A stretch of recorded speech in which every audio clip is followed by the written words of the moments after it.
కులం అనే పదం లేకుండా ఆంధ్రప్రదేశ్ రాజకీయాల గురించి మాట్లాడుకోలేం. మన రాష్ట్రంలో ఎన్నో కులాలు, అవన్నీ ప్రత్యక్షంగానో పరోక్షంగానో రాజకీయాల్ని శాసిస్తూనే ఉన్నాయి. బ్రిటిష్ పాలన నుండి స్వతంత్రం వరకు ఓ రకంగా, అక్కడి నుంచి 1980ల వరకు మరో రకంగా, ఆ తర్వాత నుంచి ఇప్పటి వరకు ఇంకో రకంగా మన ఆంధ్రాలో కుల రాజకీయాలు సాగాయి. మొదట్లో బ్రాహ్మణ, వెలమ, రెడ్డి కులాలు ఆధిపత్యం చూపిస్తే ఆ తర్వాత బ్రాహ్మణులు అధికారం చెలాయించారు. ఆంధ్ర రాష్ట్రం ఏర్పాటయ్యాక పూర్తిగా రెడ్ల హవా కొన్నాళ్లు కొనసాగింది. 1983లో ఎన్టీఆర్ పార్టీ ప్రవేశం తరువాత అధికారం మొత్తం కమ్మ, రెడ్డి కులాల మధ్య తిరిగింది. ఆ తర్వాత ఉమ్మడి రాష్ట్రం ఆంధ్ర రాష్ట్రంలో ఈ రెండు కులాలదే ఆధిపత్యమైంది. మిగతా కులాల వారు ఎవరో ఒకరి సైడ్ తీసుకొని తమ వంతు పాత్ర పోషిస్తున్నారు. ఈ నేపథ్యంలో బ్రిటిష్ కాలం నుండి ఆంధ్ర రాజకీయాల్లో కుల ప్రాబల్యం ఎంత, ఏ కులాల నుండి మన రాష్ట్రానికి ముఖ్యమంత్రులు అయ్యారు, ఎన్నికల్లో ఏ కులం ప్రభావం ఎంత లాంటి విషయాలు మా వోల్గా న్యూస్ ఎక్స్క్లూజివ్ గా అందిస్తోంది. బ్రిటిష్ హయాంలో జరిగిన ఎన్నికల నుంచి గమనిస్తే ఆంధ్రాలో కుల రాజకీయాల ప్రభావం గట్టిగానే ఉన్నట్టు తెలుస్తోంది. ముఖ్యంగా బ్రాహ్మణ, వెలమ, రెడ్డి కులాల ఆధిపత్యం ఉండేది. అయితే వారి పెత్తనం అంతా బ్రిటిష్ మరియు నిజాం పాలకుల కంట్రోల్లోనే ఉండేది. అప్పట్లో ప్రస్తుత ఆంధ్ర రాష్ట్రం ఉమ్మడి మద్రాసు రాష్ట్రంలో భాగంగా ఉండేది. ఉమ్మడి మద్రాసు రాష్ట్రానికి ముఖ్యమంత్రి లేదా ప్రీమియర్లుగా పనిచేసిన తెలుగు వారిలో బ్రాహ్మణ కులం నుంచి టంకుటూరి ప్రకాశం పంతులు, వెలమల నుంచి బొబ్బిలి రాజా, పానగల్లు రాజా, కమ్మ కులం నుంచి మునిస్వామి నాయుడు, రెడ్ల నుంచి రామస్వామి రెడ్డియార్, సుబ్బరాయలు రెడ్డియార్, కాపుల నుంచి కూర్మా వెంకటరెడ్డి నాయుడు, క్షత్రియ వర్గం నుంచి పిఎస్ కుమారస్వామి రాజా ఉన్నారు. వీరిలో కొందరు తమిళనాడు వారైనా వారి మాతృభాష తెలుగు. ఇలా బ్రాహ్మణ, క్షత్రియ, రెడ్డి, వెలమ, కమ్మ, కాపులు ఉమ్మడి మద్రాస్ ముఖ్యమంత్రులయ్యారు. అలానే నిజాం రాజ్యం భారత్లో విలీనమైన తరువాత ఆంధ్రప్రదేశ్ రాష్ట్ర ముఖ్యమంత్రిగా పనిచేసిన బూర్గుల రామకృష్ణారావు బ్రాహ్మణులు. ఇక స్వాతంత్ర్యం వచ్చాక ఆంధ్ర రాష్ట్రం ఏర్పాటయ్యాక అసలైన కులాల రాజకీయం మొదలైంది. మొదటిగా బ్రాహ్మణులు. ఆంధ్ర రాష్ట్రం అవతరణ తర్వాత పూర్తి ఆధిపత్యం చూపిన బ్రాహ్మణులు తర్వాత వారి పట్టును కోల్పోయారు. 1960లతోనే తెలుగు రాజకీయాల్లో బ్రాహ్మణుల శకం ముగిసింది. ముఖ్యమంత్రి పదవి చేపట్టే స్థాయి నుండి ఇప్పుడు 2 రాష్ట్రాల్లో కలిపి 2 లేదా 3 ఎమ్మెల్యే స్థానాలకు పరిమితమయ్యారు. తర్వాత వైశ్యుల పరిస్థితి ఇంతే. 2 రాష్ట్రాల్లోనూ అనేక పట్టణాల్లో బలమైన ఓటు బ్యాంకుగా ఉన్నప్పటికీ రాజకీయాల్లో వారి ప్రభావం నామమాత్రమే. ఈ వర్గానికి చెందిన కె రోషయ్య ఉమ్మడి రాష్ట్ర ముఖ్యమంత్రిగా పనిచేయడం ఒకటే వారికి రాజకీయంగా ఊరటనిచ్చే అంశం.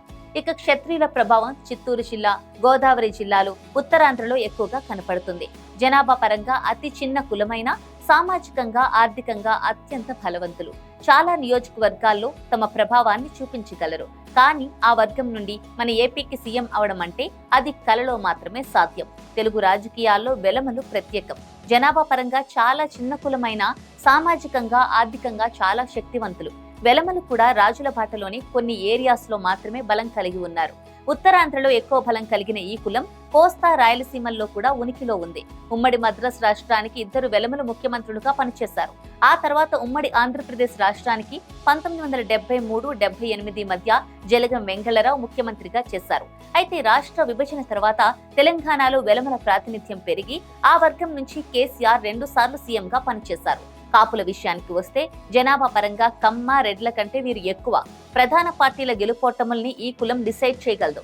అయితే రెడ్డి, కమ్మ తరహాలో ముఖ్యమంత్రి పదవి పొందడం కోసం తీవ్ర ప్రయత్నం చేస్తున్నా ఆ కోరిక మాత్రం నెరవేరడం లేదు. స్వాతంత్ర్యానికి ముందు కూర్మా వెంకటరెడ్డి నాయుడు ఈ వర్గం నుంచి మద్రాస్ ప్రెసిడెన్సీ ముఖ్యమంత్రి పదవి చేపట్టారు. ఆ తర్వాత ఈ కులస్తులు కాంగ్రెస్ పార్టీకి అండగా ఉంటూ వచ్చారు.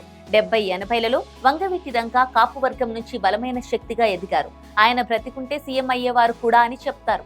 మొదటి నుంచి కాంగ్రెస్ కి అండగా ఉన్న ఆ కులం వైఎస్ఆర్ హయాంలో ఇంకా గట్టి మద్దతు తెలిపింది.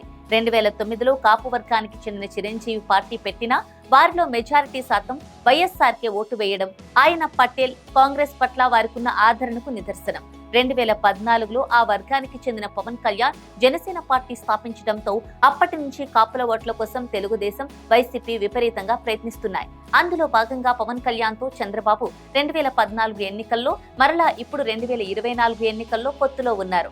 అయితే ఇక్కడే కాపు వర్గం జగన్ వైపు, పవన్ వైపు, చంద్రబాబు వైపు 3 ముక్కలుగా చీలిపోయింది. ఇప్పుడు ఆ వర్గం ఆసంతా ఎప్పటికైనా పవన్ కళ్యాణ్ సీఎం అవుతాడని. ఆంధ్రాలో ఎన్నికలు జరుగుతున్న ప్రతిసారి రాజకీయ పార్టీలు జపించే మంత్రం బీసీలు. తెలుగునాట బీసీల్లో 100 వరకు కులాలు ఉన్నాయి. వాటిల్లో చాలా చిన్న కులాల నుంచి జనాభా పరంగాను ఆర్థికంగాను అత్యంత బలమైన కులాల వరకు ఉన్నాయి. రాజకీయాల్లో విజయాల్ని తారుమారు చేయగల బీసీలు ఇప్పటి వరకు ఎప్పుడూ ముఖ్యమంత్రి పదవి చేపట్టలేదు. తెలుగుదేశం ప్రారంభానికి ముందు చెల్లాచెదురుగా ఉన్న బీసీ ఓటు బ్యాంకును ఏకం చేసి తనకు అనుకూలంగా మలుచుకోవడంలో ఆ పార్టీ సఫలమైంది. తెలంగాణలో ఆ ఓటు బ్యాంకును గంపగుత్తగా టీఆర్ఎస్ తన్నుకుపోగా ఏపీలో బీసీలు మాత్రం 2004 నుండి ఎప్పుడూ ఒకే వైపు మద్దతు ఇవ్వలేదు. అప్పటి వరకు వారు టీడీపీకే ఏకపక్షంగా సపోర్ట్ చేశారు. వైఎస్ఆర్ పథకాల వల్ల ఆ వర్గంలో కొంత కాంగ్రెస్ వైపు, తర్వాత జగన్ వైపు మళ్లింది. జనాభాలో బీసీల వాటా అత్యధికంగా ఉన్నా వారికి చట్టసభల్లో రాజకీయ రిజర్వేషన్లు లేకపోవడం బీసీలకు అతిపెద్ద మైనస్ అయింది. అందుకే స్థానిక బలాబలాలు సమీకరణల ఆధారంగానే వారికి సీట్లు ఇస్తున్నాయి అన్ని రాజకీయ పార్టీలు. ఇక ఎస్సీ ఎస్టీలు ఏపీ రాజకీయాల్లో వీరి పాత్ర మరువలేనిది. మొదటి నుండి కాంగ్రెస్ కి, వైఎస్ఆర్సీపీ ఆవిర్భావం తర్వాత జగన్ కి తమ మద్దతు తెలుపుతున్నారు ఈ వర్గం జనాభా. ఆ కులం నుండి ఒక్కసారి సీఎంగా చేసిన వ్యక్తి, అలానే భారతదేశంలోని తొలి దళిత ముఖ్యమంత్రి ఆంధ్రప్రదేశ్ నుంచే ఉన్నారు. దామోదరం సంజీవయ్య ఈ ఘనత సాధించారు. ఆ తర్వాత తెలంగాణ నుంచి జి వెంకటస్వామి ఆ స్థాయికి ఎదిగారు. ప్రస్తుతం ఎస్సీ కులాల మధ్య వర్గీకరణ వివాదం బలంగా ఉంది. ఆ కులాలు ఒక్కటవ్వడంలో ఇది పెద్ద అడ్డంకిగా ఉంది. ఎస్టీల ప్రాబల్యం ఒక్క ఉత్తరాంధ్రలో తప్ప ఆంధ్రాలో పెద్దగా లేకపోయినా తెలంగాణలో మాత్రం వారికి ప్రాతినిధ్యం పెరుగుతూ వస్తోంది. ఏదో ఎమ్మెల్యే ఎంపీగానూ ట్రై చేయడం తప్పితే సీఎం స్థాయిలో ఉండాలన్న ఎస్సీ ఎస్టీల కళ సమీప భవిష్యత్తులో నెరవేరే ప్రసక్తే లేదు. ఇక రెడ్డి కమ్మ కులం సంగతి చూద్దాం. 1983 నుంచి 1 సంవత్సరం రోషయ్య తప్పితే మిగతా 40 ఏళ్లు ఈ రెండు కులాలే ఆంధ్రాను ఏలాయి. ఆంధ్ర, తెలంగాణ రెండు చోట్ల రాజకీయంగా బలంగా ఉన్న సామాజిక వర్గం రెడ్లు.